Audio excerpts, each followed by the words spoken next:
The Iliad by Homer. Translated by Samuel Butler. Book 1.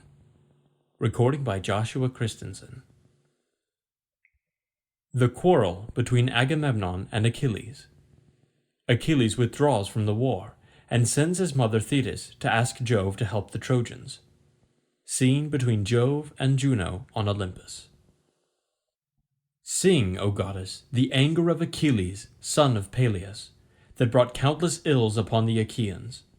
Many a brave soul did it send hurrying down to Hades, and many a hero did it yield a prey to dogs and vultures, for so were the counsels of Jove fulfilled from the day on which the son of Atreus, king of men, and great Achilles first fell out with one another.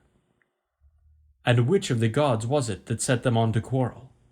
It was the son of Jove and Leto, for he was angry with the king, and sent a pestilence upon the host to plague the people, because the son of Atreus had dishonored Chryses his priest.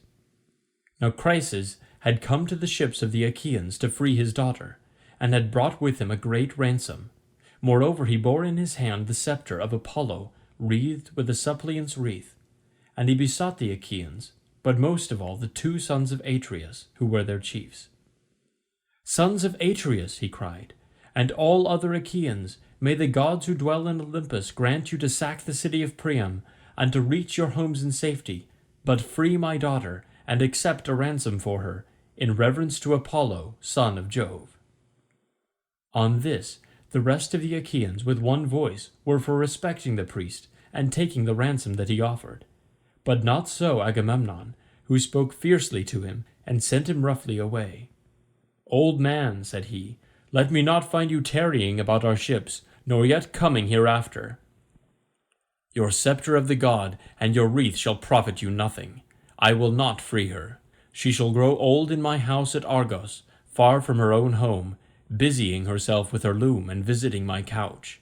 So go, and do not provoke me, or it shall be the worse for you." The old man feared him and obeyed. Not a word he spoke, but went by the shore of the sounding sea, and prayed apart to King Apollo, whom lovely Leto had borne.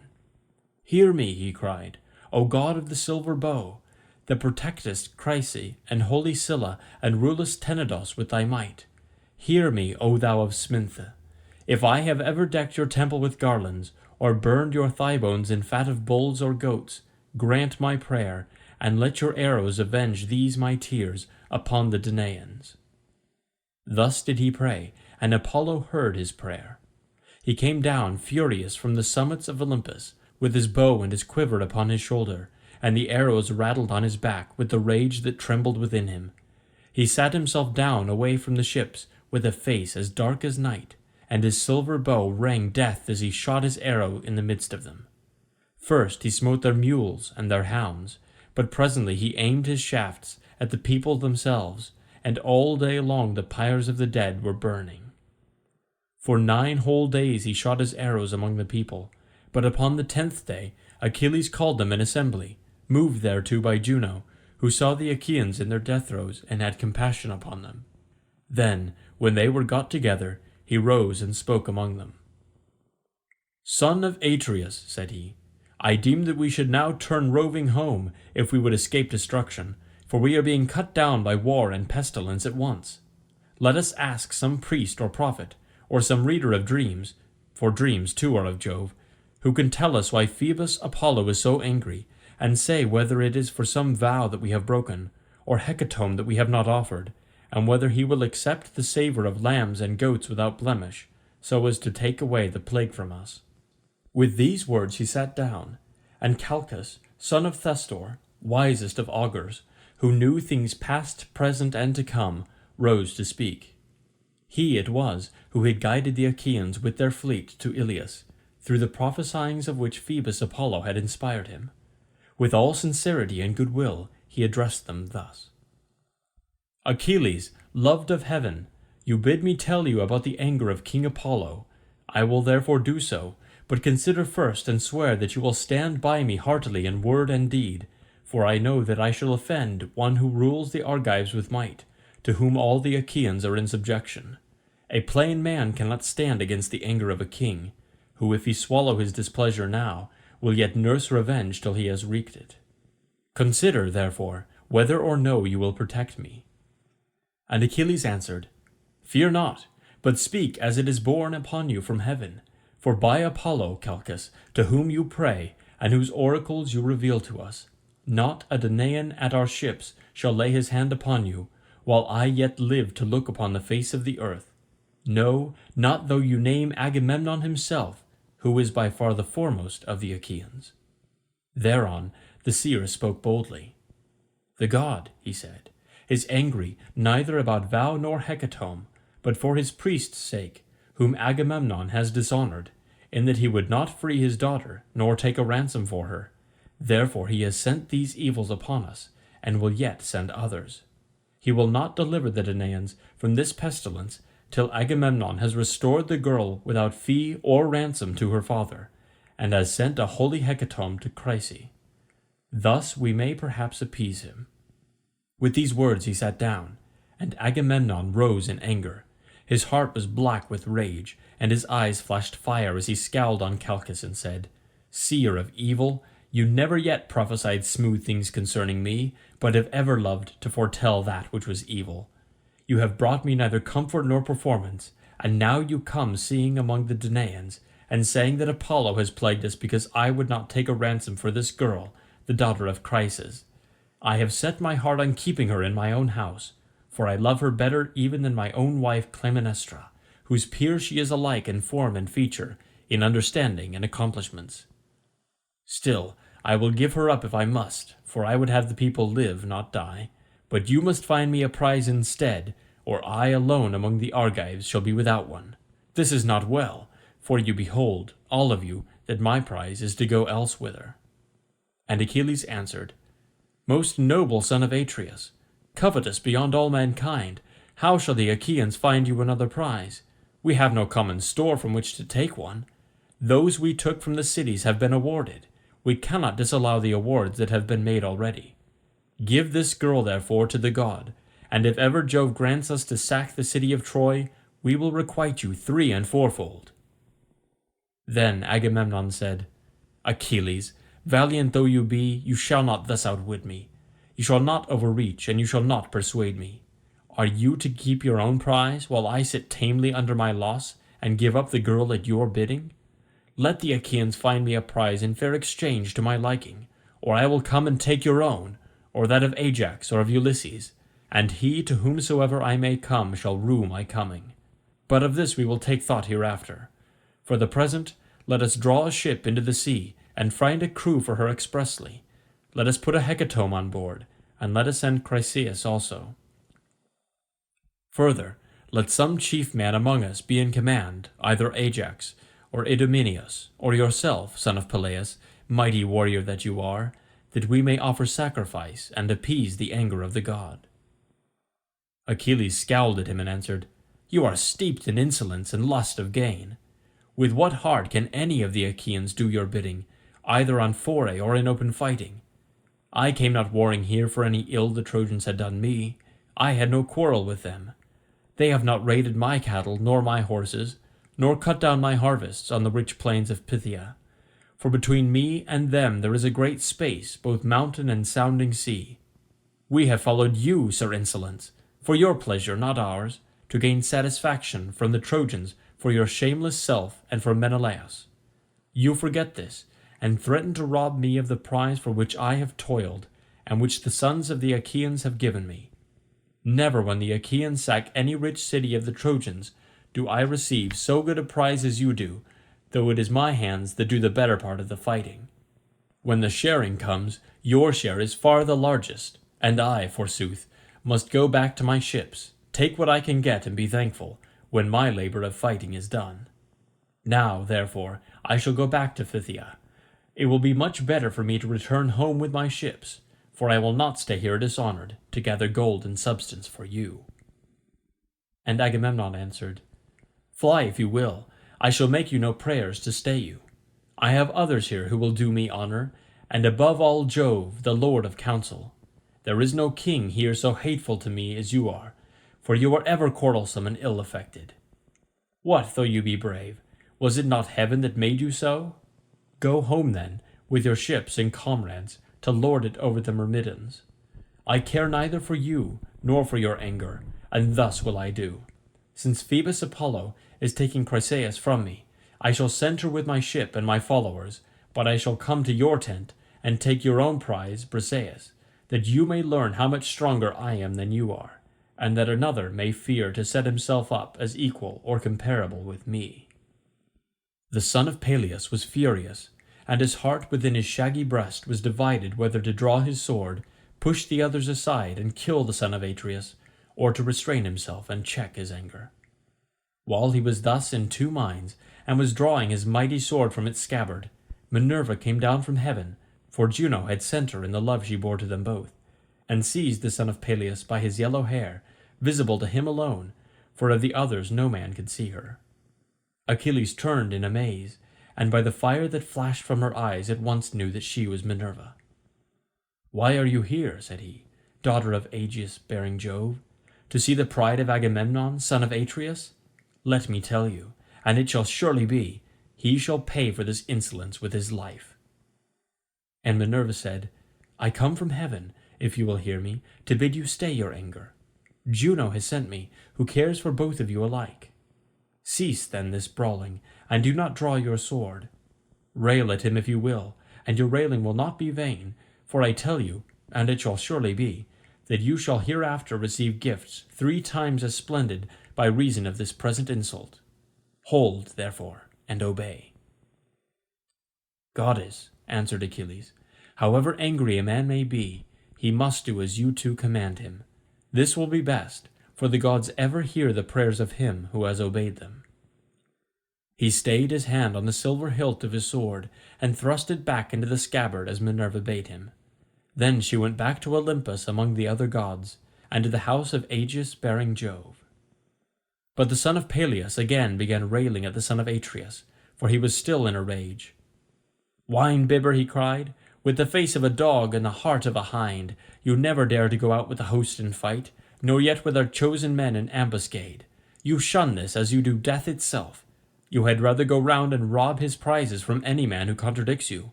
You devour your people, for you are king over a feeble folk. Otherwise, son of Atreus, henceforward you would insult no man. Therefore I say, and swear it with a great oath, nay, by this my sceptre which shall sprout neither leaf nor shoot, nor bud anew from the day on which it left its parent stem upon the mountains, for the axe stripped it of leaf and bark, and now the sons of the Achaeans bear it as judges and guardians of the decrees of heaven. So surely and solemnly do I swear that hereafter they shall look fondly for Achilles and shall not find him.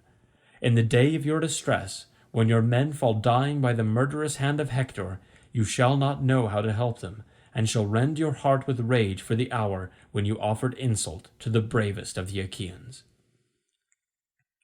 With this, the son of Peleus dashed his gold-bestudded sceptre on the ground and took his seat, while the son of Atreus was beginning fiercely from his place upon the other side.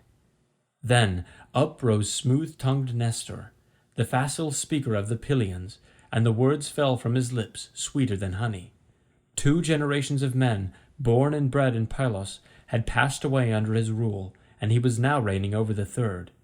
With all sincerity and goodwill, therefore, he addressed them thus. "Of a truth," he said, "a great sorrow has befallen the Achaean land. Surely Priam with his sons would rejoice, and the Trojans be glad at heart if they could hear this quarrel between you two, who are so excellent in fight and counsel. I am older than either of you, therefore be guided by me. Moreover, I have been the familiar friend of men even greater than you are, and they did not disregard my counsels. Never again can I behold such men as Pirithous and Dryas, shepherd of his people, or as Caeneus, Exadius, godlike Polyphemus, and Theseus, son of Aegeus, peer of the immortals. These were the mightiest men ever born upon this earth. Mightiest were they, and when they fought the fiercest tribes of mountain savages, they utterly overthrew them. I came from distant Pylos, and went about among them, for they would have me come, and I fought as was in me to do. Not a man now living could withstand them, but they heard my words, and were persuaded by them. So be it also with yourselves, for this is the more excellent way. Therefore, Agamemnon, though you be strong, take not this girl away, for the sons of the Achaeans have already given her to Achilles. And you, Achilles, strive not further with the king, for no man who by the grace of Jove wields a sceptre has like honour with Agamemnon. You are strong and have a goddess for your mother, but Agamemnon is stronger than you, for he has more people under him. Son of Atreus, check your anger, I implore you. End this quarrel with Achilles, who in the day of battle is a tower of strength to the Achaeans. And Agamemnon answered, Sir, all that you have said is true, but this fellow must needs become our lord and master. He must be lord of all, king of all, and captain of all, and this shall hardly be. Granted that the gods have made him a great warrior, have they also given him the right to speak with railing? Achilles interrupted him. I should be a mean coward, he cried, were I to give in to you in all things. Order other people about, not me, for I shall obey no longer. Furthermore I say, and lay my saying to your heart, I shall fight neither you nor any man about this girl, for those that take were those also that gave. But of all else that is at my ship you shall carry away nothing by force. Try, that others may see. If you do, my spear shall be reddened with your blood. When they had quarrelled thus angrily, they rose and broke up the assembly at the ships of the Achaeans. The son of Peleus went back to his tents and ships with the son of Menoetius and his company, while Agamemnon drew a vessel into the water and chose a crew of 20 oarsmen. He escorted Chryseis on board and sent moreover a hecatomb for the god, and Ulysses went as captain. These, then, went on board and sailed their ways over the sea. But the son of Atreus bade the people purify themselves. So they purified themselves and cast their filth into the sea. Then they offered hecatombs of bulls and goats without blemish on the seashore, and the smoke with the savour of their sacrifice rose curling up towards heaven. Thus did they busy themselves through the host. But Agamemnon did not forget the threat that he had made Achilles, and called his trusty messengers and squires, Talthybius and Eurybides. Go, said he, to the tent of Achilles, son of Peleus. Take Briseis by the hand and bring her hither. If he will not give her, I shall come with others and take her, which will press him harder. He charged them straitly further and dismissed them, whereon they went their way sorrowfully by the seaside, till they came to the tents and ships of the Myrmidons. They found Achilles sitting by his tent and his ships, and ill pleased he was when he beheld them. They stood fearfully and reverently before him, and never a word did they speak, but he knew them and said, Welcome, heralds, messengers of gods and men. Draw near. My quarrel is not with you, but with Agamemnon, who has sent you for the girl Briseis. Therefore, Patroclus, bring her and give her to them, but let them be witnesses by the blessed gods, by mortal men and by the fierceness of Agamemnon's anger, that if ever again there be need of me to save the people from ruin, they shall seek and they shall not find. Agamemnon is mad with rage, and knows not how to look before and after that the Achaeans may fight by their ships in safety. Patroclus did as his dear comrade had bidden him. He brought Briseis from the tent, and gave her over to the heralds, who took her with them to the ships of the Achaeans, and the woman was loth to go. Then Achilles went all alone by the side of the hoar sea, weeping and looking out upon the boundless waste of waters. He raised his hands in prayer to his immortal mother. Mother, he cried, you bore me doomed to live but for a little season. Surely Jove, who thunders from Olympus, might have made that little glorious. It is not so. Agamemnon, son of Atreus, has done me dishonour, and has robbed me of my prize by force. As he spoke he wept aloud, and his mother heard him where she was sitting in the depths of the sea, hard by the old man her father. Forthwith she rose as it were a grey mist out of the waves, sat down before him as he stood weeping, caressed him with her hand, and said, My son, why are you weeping? What is it that grieves you? Keep it not from me, but tell me, that we may know it together. Achilles drew a deep sigh and said, You know it. Why tell you what you know well already? We went to Thebe, the strong city of Eetion, sacked it, and brought hither the spoil. The sons of the Achaeans shared it duly among themselves, and chose lovely Chryseis as the meed of Agamemnon. But Chryses, priest of Apollo, came to the ships of the Achaeans to free his daughter, and brought with him a great ransom. Moreover, he bore in his hand the sceptre of Apollo, wreathed with a suppliant's wreath, and he besought the Achaeans, but most of all the 2 sons of Atreus who were their chiefs. On this, the rest of the Achaeans with one voice were for respecting the priest and taking the ransom that he offered. But not so Agamemnon, who spoke fiercely to him and sent him roughly away. So he went back in anger, and Apollo, who loved him dearly, heard his prayer. Then the gods sent a deadly dart upon the Argives, and the people dived thick on one another, for the arrows went everywhither among the wide host of the Achaeans. At last a seer, in the fullness of his knowledge, declared to us the oracles of Apollo, and I was myself first to say that we should appease him. Whereon the son of Atreus rose in anger, and threatened that which he has since done. The Achaeans are now taking the girl in a ship to Chryse, and sending gifts of sacrifice to the god. But the heralds have just taken from my tent the daughter of Briseis, whom the Achaeans had awarded to myself. Help your brave son, therefore, if you are able.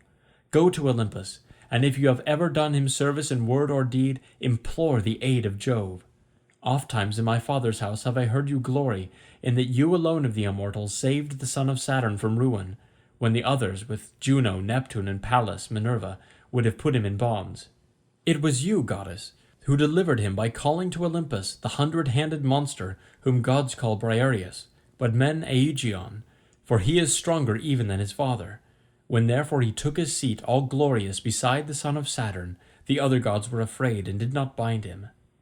Go then to him, remind him of all this, clasp his knees and bid him give succor to the Trojans. Let the Achaeans be hemmed in at the sterns of their ships, and perish on the seashore, that they may reap what joy they may of their king, and that Agamemnon may rue his blindness in offering insult to the foremost of the Achaeans. Thetis wept and answered, My son, woe is me that I should have borne or suckled you. Would indeed that you had lived your span free from all sorrow at your ships, for it is all too brief. Alas, that you should be at once short of life and long of sorrow above your peers. Woe, therefore, was the hour in which I bore you. Nevertheless, I will go to the snowy heights of Olympus, and tell this tale to Jove, if he will hear our prayer. Meanwhile, stay where you are with your ships. Nurse your anger against the Achaeans, and hold aloof from fight. For Jove went yesterday to Oceanus, to a feast among the Ethiopians, and the other gods went with him. He will return to Olympus 12 days hence. I will then go to his mansion paved with bronze, and will beseech him, nor do I doubt that I shall be able to persuade him. On this she left him, still furious at the loss of her that had been taken from him. Meanwhile Ulysses reached Chryse with the hecatomb. When they had come inside the harbour, they furled the sails and laid them in the ship's hold. They slackened the forestays, lowered the mast into its place, and rowed the ship to the place where they would have her lie. There they cast out their mooring stones, and made fast the hawsers. Then they got out upon the seashore, and landed the hecatomb for Apollo. Chryseis also left the ship, and Ulysses led her to the altar to deliver her into the hands of her father. Chryses, said he, King Agamemnon has sent me to bring you back your child, and to offer sacrifice to Apollo on behalf of the Danaans, that we may propitiate the god who has now brought sorrow upon the Argives. So saying, he gave the girl over to her father, who received her gladly, and they ranged the holy hecatomb all orderly round the altar of the god. They washed their hands and took up the barley meal to sprinkle over their victims, while Chryses lifted up his hands and prayed aloud on their behalf. Hear me, he cried, O god of the silver bow, that protectest Chrysa and holy Scylla, and rulest Tenedos with thy might, even as thou didst hear me aforetime when I prayed, and didst press hardly upon the Achaeans, so hear me yet again, and stay this fearful pestilence from the Danaans. Thus did he pray, and Apollo heard his prayer. When they had done praying and sprinkling the barley meal, they drew back the heads of the victims, and killed and flayed them. They cut out the thigh bones, wrapped them round in 2 layers of fat, set some pieces of raw meat on the top of them, and then Chryses laid them on the wood fire and poured wine over them, while the young men stood near him, with 5-pronged spits in their hands. When the thigh bones were burnt, and they had tasted the inward meats, they cut the rest up small, put the pieces upon the spits, roasted them till they were done, and drew them off. Then, when they had finished their work, and the feast was ready, they ate it, and every man had his full share, so that all were satisfied. As soon as they had had enough to eat and drink, pages filled the mixing bowl with wine and water and handed it round, after giving every man his drink offering. Thus, all day long the young men worshipped the god with song, hymning him and chanting the joyous paean, and the god took pleasure in their voices. But when the sun went down, and it came on dark, they laid themselves down to sleep by the stern cables of the ship, and when the child of morning, rosy-fingered dawn, appeared, they again set sail for the host of the Achaeans. Apollo sent them a fair wind, so they raised their mast and hoisted their white sails aloft.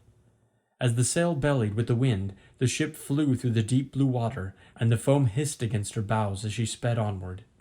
When they reached the wide-stretching host of the Achaeans, they drew the vessel ashore, high and dry upon the sands, set her strong props beneath her, and went their ways to their own tents and ships. But Achilles abode at his ships, and nursed his anger.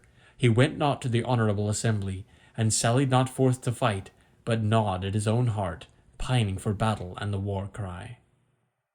Now, after 12 days the immortal gods came back in a body to Olympus, and Jove led the way. Thetis was not unmindful of the charge her son had laid upon her, so she rose from under the sea, and went through great heaven with early morning to Olympus, where she found the mighty son of Saturn sitting all alone upon its topmost ridges. She sat herself down before him, and with her left hand seized his knees, while with her right she caught him under the chin and besought him, saying, "Father Jove, if I ever did you service in word or deed among the immortals, hear my prayer, and do honour to my son, whose life is to be cut short so early. King Agamemnon has dishonoured him by taking his prize and keeping her. Honour him then yourself, Olympian lord of counsel, and grant victory to the Trojans, till the Achaeans give my son his due, and load him with riches and requital." Jove sat for a while silent, and without word, but Thetis still kept firm hold of his knees, and besought him a second time. "Incline your head," said she, "and promise me surely, or else deny me, for you have nothing to fear, that I may learn how greatly you disdain me." At this Jove was much troubled, and answered, "I shall have trouble if you set me quarrelling with Juno, for she will provoke me with her taunting speeches. Even now she is always railing at me before the other gods, and accusing me of giving aid to the Trojans. Go back now, lest she should find out. I will consider the matter, and will bring it about as you wish. See, I incline my head that you may believe me. This is the most solemn promise that I can give to any god. I never recall my word, or deceive, or fail to do what I say, when I have nodded my head." As he spoke, the son of Saturn bowed his dark brows, and the ambrosial locks swayed on his immortal head till vast Olympus reeled. When the pair had thus laid their plans, they parted, Jove to his house, while the goddess quitted the splendour of Olympus and plunged into the depths of the sea. The gods rose from their seats before the coming of their sire. Not one of them dared to remain sitting, but all stood up as he came among them. There, then, he took his seat. But Juno, when she saw him, knew that he and the old merman's daughter, silver-footed Thetis, had been hatching mischief, so she at once began to upbraid him. "Trickster!" she cried, "which of the gods have you been taking into your counsels now? You are always settling matters in secret behind my back, and have never yet told me, if you could help it, one word of your intentions." "Juno," replied the sire of gods and men, "you must not expect to be informed of all my counsels. You are my wife, but you would find it hard to understand them. When it is proper for you to hear, there is no one, god or man, who will be told sooner. But when I mean to keep a matter to myself, you must not pry nor ask questions." "Dread son of Saturn," answered Juno, "what are you talking about? I? Pry and ask questions? Never! I let you have your own way in everything. Still, I have strong misgivings that the old merman's daughter Thetis has been talking you over, for she was with you and had hold of your knees this selfsame morning. I believe, therefore, that you have been promising her to give glory to Achilles, and to kill much people at the ships of the Achaeans." "Wife," said Jove, "I can do nothing but you suspect me and find it out. You will take nothing by it, for I shall only dislike you the more, and it will go harder with you. Granted that it is as you say, I mean to have it so. Sit down and hold your tongue as I bid you, for if I once begin to lay my hands about you, though all heaven were on your side, it would profit you nothing." On this Juno was frightened, so she curbed her stubborn will and sat down in silence. But the heavenly beings were disquieted throughout the house of Jove, till the cunning workman Vulcan began to try and pacify his mother Juno. "It will be intolerable," said he, "if you two fall to wrangling and setting heaven in an uproar about a pack of mortals. If such ill counsels are to prevail, we shall have no pleasure at our banquet. Let me then advise my mother, and she must herself know that it will be better, to make friends with my dear father Jove, lest he again scold her and disturb our feast. If the Olympian thunderer wants to hurl us all from our seats, he can do so, for he is far the strongest. So give him fair words, and he then will soon be in a good humour with us." As he spoke, he took a double cup of nectar, and placed it in his mother's hand. "Cheer up, my dear mother," said he, "and make the best of it. I love you dearly, and should be very sorry to see you get a thrashing. However grieved I might be, I could not help, for there is no standing against Jove. Once before when I was trying to help you, he caught me by the foot and flung me from the heavenly threshold. All day long from morn till eve was I falling, till at sunset I came to ground in the island of Lemnos, and there I lay, with very little life left in me, till the Sintians came and tended me." Juno smiled at this, and as she smiled she took the cup from her son's hands. Then Vulcan drew sweet nectar from the mixing bowl, and served it round among the gods, going from left to right, and the blessed gods laughed out a loud applause as they saw him bustling about the heavenly mansion. Thus, through the livelong day, to the going down of the sun they feasted, and every one had his full share, so that all were satisfied. Apollo struck his lyre, and the Muses lifted up their sweet voices, calling and answering one another. But when the sun's glorious light had faded, they went home to bed, each in his own abode, which lame Vulcan with his consummate skill had fashioned for them.